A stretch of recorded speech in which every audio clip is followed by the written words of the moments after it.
Do you wish that you had time and things were easier? Like you get home from work and you are just so tired, but you wish you kind of had the discipline or ability to go for a run, but you just can't seem to get it right, and you always say the next day and the next day. Well, stick around because that's what we're going to get into today. My name's Salvatore. I'm a humble 9 to 5 office worker, someone who likes to, wear a suit, lace up my running shoes, cross the finish line faster than I ever thought possible. Someone who likes to roll up my sleeves and cook lovely, plant-based meals for me and my girlfriend. Someone who is seeking to inspire a generation of young men to conquer mountains and conquer life every day in not only a figurative but a literal sense. And on that specifically, if you'd like to leverage your 9 to 5, probably the best way in terms of fitness, building an amazing a body, having the ability to take your cardio to the next level, then really the best solution would be to, I would say, get a bike and simply ride it, to work, to school. And I've outlined all of this, how to do it step by step in my guide called Life Cycles. The link is in the description below. And if you'd like to help me and the channel out, you'll find tremendous value in this. I've taken 7 years worth of knowledge and condensed it into very easy to follow stages or chapters of the book into about 160 pages or something. It's very straightforward. I think it's an incredible value, and it will help you, unlock something in yourself that you never thought you had. However, the purpose of this video is to focus more on how to fit running into your 9 to 5 life. So that's kind of what we're going to get into.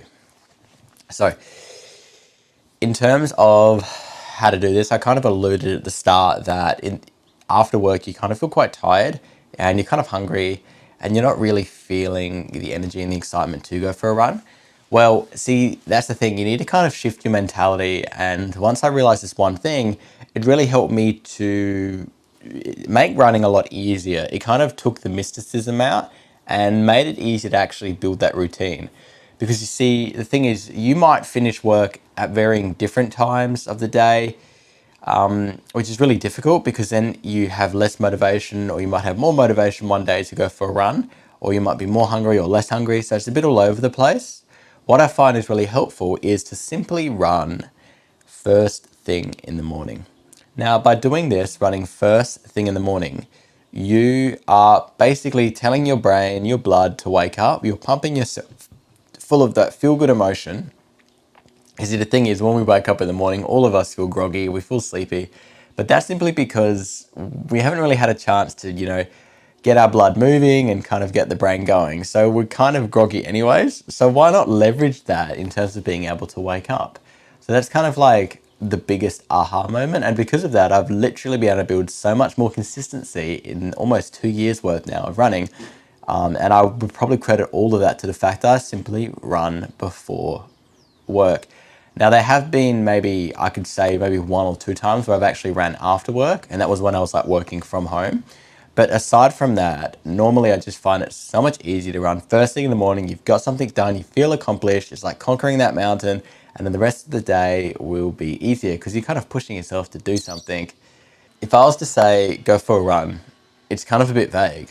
But if I was to say now to you, go for a run, but do 1 kilometer or 1 mile, you'd be like, oh, that's easy. I can do that.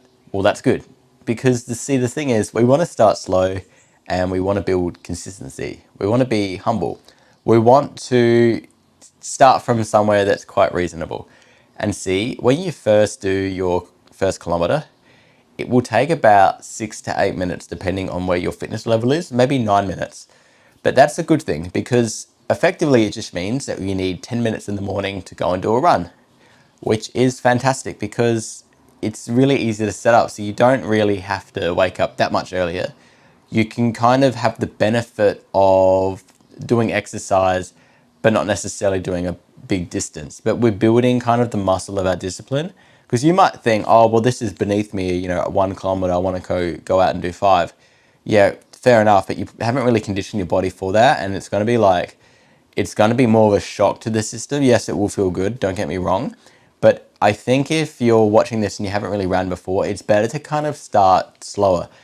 And it kind of ties into another point. If you were to say run a K, you can probably figure out where you'd go. But if I said to you run 5Ks, it's a little bit more daunting in your mind to think of that. Because in my next point, which is you need to kind of plan and discover, fail and experiment with the area around you. So you might not realize that the area around you might be really well suited for running, but you just haven't figured out what the perfect path is. It's kind of like in the video game when you play and you can't really see much on the map, but the more you go out, the more you open up the map and you kind of find secret spots, you find treasure. It's kind of like the same thing. So you might go out on your very first run and run a kilometer and you might decide to go, say, this way, but you find out that there's like too many traffic lights, it's not enough back streets, there's too many light turns, you can't really get into a nice flow. So you kind of come to the conclusion that, well, that's not going to be something I want to run along because it kind of isn't that great. Or you might find that the roads are really uneven, so you kind of got to be really careful with your footing. But then we take it another way. Say you do the next day, you do another K, but you try a different way, but you find that slightly better. And then you kind of slowly start to piece together kind of the route. And then as you slowly increase the distance, you'll kind of find visually, okay, well, this is about a 5K distance. So then if I was to say, go run 5Ks, you could do that because you've kind of gotten to that point where you've done like 1, you've done 2, you've done 3, you've done 4, you've done 5, to kind of see and then test on your routes which is more suited for that, to kind of get a sense of, well, this is exactly kind of how I want to achieve it. And it will kind of make it a lot easier, and it will kind of mean that you're more likely to succeed and have a much better and fun time. So it's like the discovery of it and kind of really figuring out something that you've done for yourself, which is fantastic. And just a kind of addendum to that last point about like running paths and where you're going, there's another kind of reason why you need to kind of understand where you're running and kind of the distances. Because you might find, or what I found is, if I was doing initially shorter distances, there's a certain loop or track or path I'd like to take, which is quite nice. But I found that if I made that much longer, I would kind of be running past like homeless people. And I know that's quite a privileged thing to say, but it didn't really feel quite as nice. So then I realized that I kind of shifted my focus and tried to think of another path that's a bit better to run a longer distance. Now, for that other path, I've come to realize that it takes about almost 2 kilometers to get to the path I need. But there's a couple ways to go about it. But effectively, when I get to that 2K mark, I've essentially gotten on a bike path that goes either straight to the city or straight to the beach.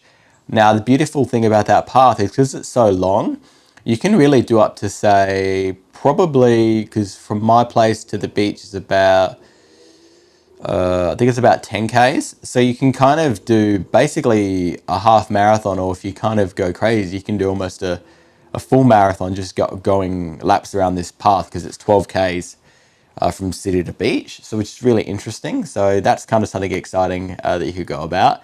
But I guess what I'm trying to say is you kind of need to understand the route and what works for you. But then for other workouts that I like to do, like tempos, for example, it's not really well.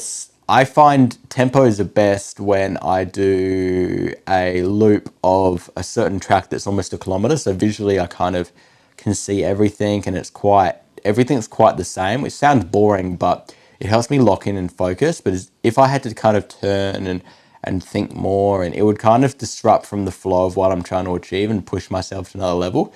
It's kind of like there is an athletics track near me, but to kind of go in there, you have to go in at certain times, you have to pay a membership. But ironically, a couple 100 meters down the road, there's this equally good outdoor kind of almost paved track, which I think works just as well, which is pretty crazy. So that's kind of like why you need to start getting a sense of the routes that you're creating and kind of what routes work for what distances.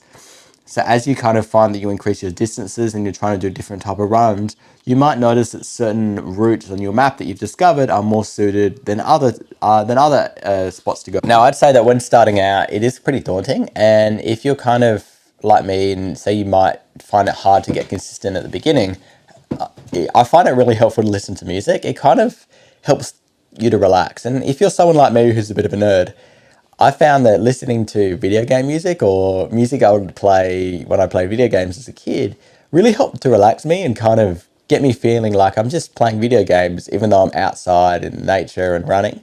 So it's kind of really cool to leverage it in that way. So I think that's another key tip. So first thing in the morning, like obviously it sucks because you're tired, you're a bit sleepy. But if you're kind of putting on this really nice music, you got your running shoes on, it really kind of puts you in another world and kind of makes you feel like you're playing a game. So it's kind of really cool to take what kind of your experience is and elevate that based on the nostalgia and leveraging that for yourself, which is really cool because it's like that will kind of help you get into that consistency and build that discipline. So I would say music has been a big thing for me. And it's been super important for even doing tempo runs, which are really, really hard runs for me. And it's like locking into that. So I think music plays a real pivotal role and can't be underestimated. Like obviously people could have coffee first thing in the morning, but I think it's better to listen to music. It's a more natural stimulant in that way. So you're kind of like leveraging it in that respect. Now, when you're running, it's kind of different to cycling, but probably the biggest thing that you need to bear in mind and remember is if you're running and kind of doing, a so-so speed, you're not necessarily jogging, but you're actually running, your body temperature will go up 10 degrees. So if you start when the weather's 31 degrees, it will feel like 31 degrees through the progression of your run. So you kind of need to bear that in mind and kind of dress appropriately. So that meant that the other day when it was about 22 degrees, when I went outside, I wore a singlet instead of wearing my quarter zip, which is what I'd normally wear. And if it's kind of, I think one day I ran and it was 1 degree. And even though I had my quarter zip on and it was very cold, I warmed up and it was like 12 or 13 in the end. So for my body, so it actually felt quite nice and relaxing. So you kind of need to bear in mind that your body will actually get warmer. So I guess on that point, quarter zips are really versatile, I found. You can get some types that have more of like a cotton internal fleecing, which isn't as warm as kind of more of like a kind of a thicker like fleece. And then you can also, I find singlets really nice. I like the feeling of those. But probably the biggest thing for me from a gear point of view, which really helps me get into it, like I'm saying about the idea of playing music and kind of carrying, has been these. These are called the Nike Aeroswift shorts with a pocket for the phone, pockets internally for keys, a drawstring, and they just feel really amazing. They really make me feel like kind of more of a runner and kind of help me to feel that like I'm in it and I'm doing well. So it's little things like these that kind of help you to slowly build that consistency and kind of feel that. And I find that like those tights are good because I can basically wear whatever top, like singlet, running vest, quarter zip, and I don't have to worry about where I'm going to store my phone or carrying my phone in my hand. It makes it quite easy, and I've used those tights for races, and they're, from a performance point of view, they're, I think, the best, honestly. So that's kind of been really rewarding to see that pay off in that way. And so I guess then that takes me to, I guess before I just conclude on the gear point, there's running shoes, but whatever you have is probably okay. If you really want something, daily trainers are great. There's also a running watch. You don't have to get a running watch. I'm kind of going to do another video soon talking about a hack to make your own running watch. Now, if you've kind of done some runs and you kind of eventually have built up to your 5K distance, the most probably next important thing in my mind is to test yourself. It's to do a boss battle. What I mean by that is you need to simply see where you're at and kind of go all out. It's kind of like when you face a boss, it is hard. But if you have a strategy and, you work hard, you chip away at it, eventually you will beat the boss and you'll gain lots of experience.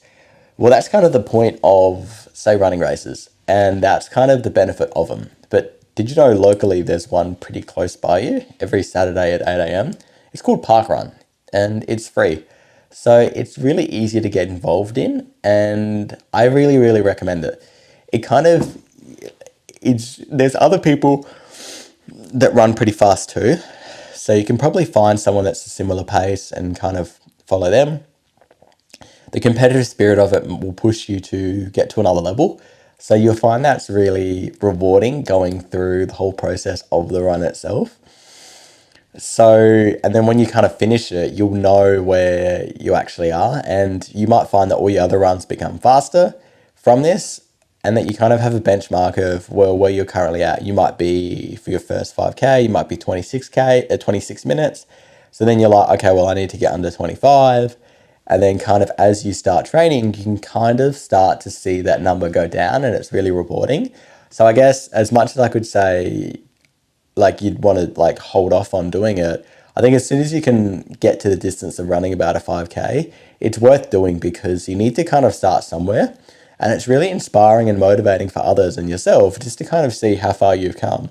Now, to track all this, you need to get a orange app on your phone called Strava. It's free. I'd highly recommend it.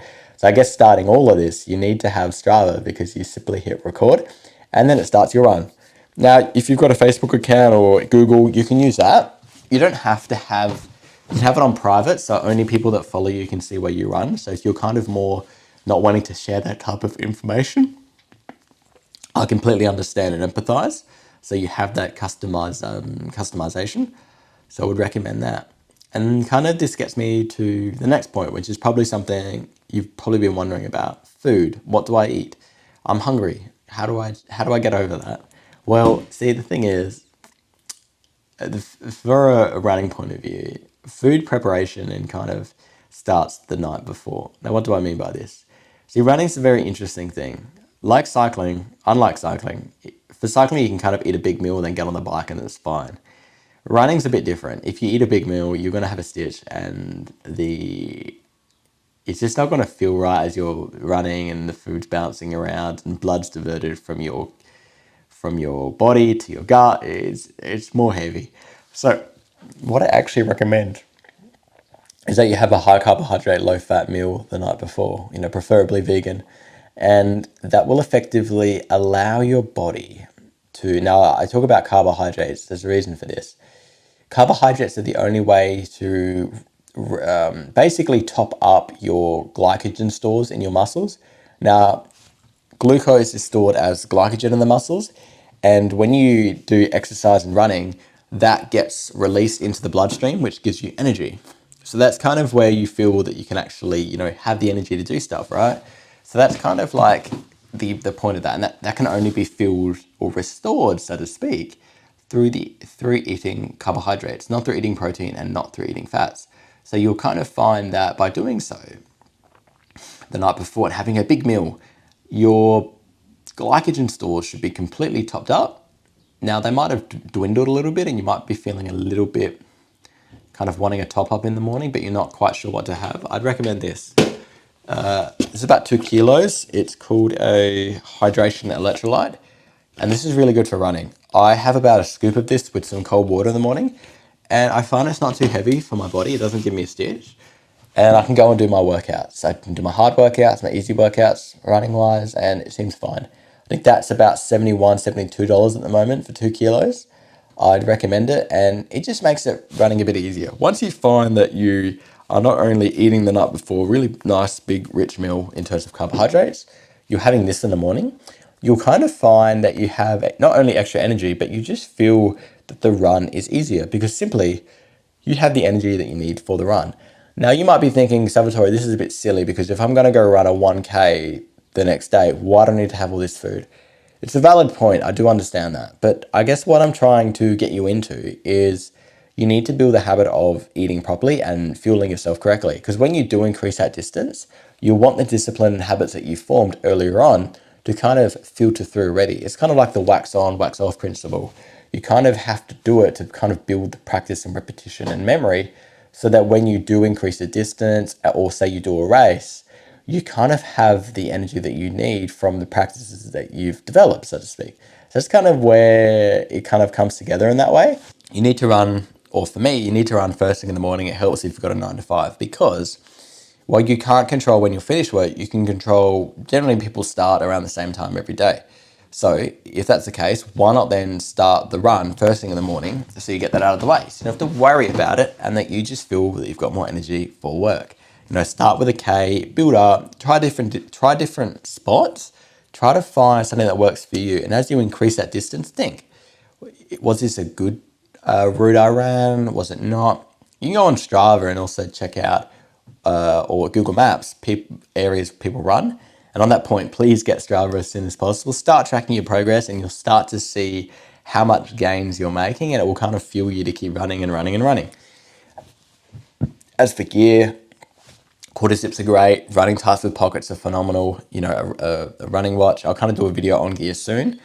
And then also nutrition, you know, eat the night before, make sure to have something like that as a top up. And that will kind of really help you to fuel through your runs. Music's important. It will not only act as a stimulant, but kind of help you to transition into kind of being more of an athlete from someone that, like myself, played a lot of video games and kind of watched a lot of anime. You'll kind of be able to take it to make it feel more natural so it doesn't feel as weird to you when you go out and run. And then, of course, when you can get to the distance of 5K, slowly build it up. I would recommend doing a race, a park run, as soon as possible. It's free. It's every Saturday and it's at 8 a.m. near you. Try to find the closest one to you, and you'll find it's lots and lots of fun. So I guess that's everything you really need to start running if you've got a 9 to 5. Now, the benefit of this is a lot of my runs are done during the week. So I'll do a run on Monday, I'll do one on Wednesday, and I'll do one on Friday. And then I'll do one on either Saturday or Sunday. So that's kind of where I see it. And I guess the routine of running during the week is really important because it just kind of helps to build that consistency, and it's a long game. So it kind of really, you can kind of see how it comes together. But that's kind of how I wanted to show that the idea of running and working 9 to 5 isn't as overwhelming as you think. And the mountain itself can be conquered by tackling it through a number of lenses and strategies, which I've talked about today. So with all of that, conquer mountains, conquer life. Lace up your running shoes and start your run today. Thank you.